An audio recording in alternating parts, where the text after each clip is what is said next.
اسلام ایک باطل مذہب، امریکی جج کی ہرزہ سرائی۔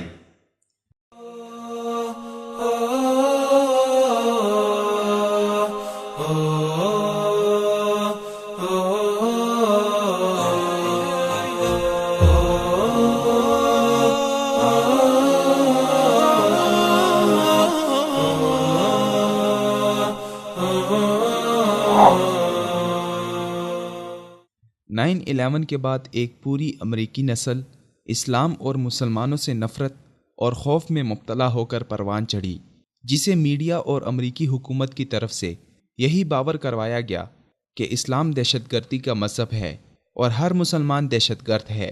مگر اب امریکہ میں اسلام دشمنی اس عروج پر ہے کہ امریکی سینٹ کا ایک امیدوار رائے مور اپنے ووٹروں کو یہ بتاتا پایا جا رہا ہے کہ اسلام ایک باطل مذہب ہے۔ یہ بیان امریکی ریاست الاباما کی سپریم کورٹ کے سابق چیف جسٹس اور ریپبلکن سیاستدان کا ہے، جو حالیہ دنوں میں سینٹ کی ایک نشست کے لیے انتخابی مہم چلا رہا ہے۔ اس سے ایک عورت نے شریعہ لاء کے بارے میں سوال کیا کہ وہ خبروں میں شریعہ لاء کے بارے میں کافی کچھ دیکھ چکی ہے اور مسلمان اپنی عبادت کے لیے اضافی وقت دیے جانے کا مطالبہ بھی کرتے ہیں اور امریکی قانون کے مقابلے میں اپنے قوانین کا نفاذ چاہتے ہیں، تو وہ اسے کس نظر سے دیکھتا ہے؟ جس کے جواب میں اس نے کہا کہ اسلام جیسے باطل مذاہب ہماری فرسٹ امینڈمنٹ کے بالکل خلاف ہیں،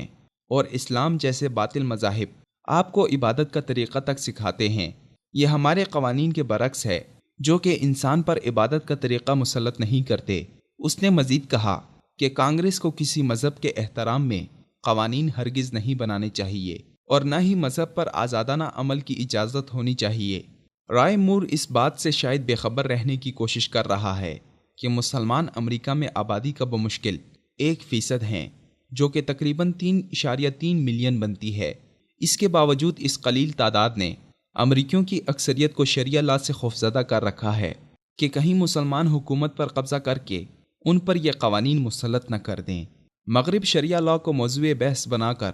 بہت سی من گھڑت باتیں منسوب کرتا ہے اور پروپیگنڈا کیا جاتا ہے کہ مسلمان جس ملک یا علاقے میں بھی ہوں، وہ وہاں خفیہ طور پر شریعہ لاء کے نفاذ کے لیے جدوجہد کرتے ہیں۔ مغربی میڈیا بھی اس حوالے سے نت نئے مفروضات گھڑ کر عوام کو گمراہ کرتا رہتا ہے۔ اسی سال جنوری میں ایک مسلمان سماجی کارکن لنڈا سارسر نے امریکی انتظامیہ کے خلاف سب سے بڑا مظاہرہ منظم کیا تھا اور عورتوں کے اس مارچ پر خفیہ شریعہ مارچ کا الزام لگا کر مطعون کیا گیا۔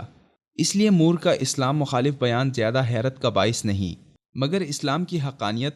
وقت کے ساتھ ساتھ تمام تر اسلام دشمنی کے باوجود دنیا بھر کے لوگوں کے دلوں میں جگہ بنا رہی ہے، اور اسلام اس وقت دنیا کا سب سے تیزی سے پھیلتا مذہب ہے۔ اگر یہ اضافہ کسی مذہب کے باطل ہونے کی علامت ہے، تو ایک برحق مذہب کی کیا نشانیاں ہیں؟ اسی سال کے آغاز میں پیو امریکہ ریسرچ سینٹر نے ایک رپورٹ جاری کی کہ 2070 تک اسلام دنیا کا سب سے بڑا مذہب بن جائے گا، اور 2010 سے 2050 تک کی آبادی کے اعداد و شمار کا تخمینہ لگا کر یہ نتیجہ اخذ کیا کہ مسلمانوں کی آبادی 73% تک بڑھ جائے گی۔ مگر اسلام کے بغض کے بخار میں مبتلا رائے مور جیسے امریکی سیاستدان سیاسی مفاد کی خاطر امریکی رائے عامہ کو گمراہ کر کے انہیں مسلمانوں سے بدظن کرنے کی کوشش کرتے ہیں، مگر جب وہ تجسس سے مجبور ہو کر سیرت طیبہ اور قرآن کریم کا مطالعہ کرتے ہیں تو اسلام کی روشنی ان کے سینے میں اتر جاتی ہے اور وہ اسلام قبول کر لیتے ہیں۔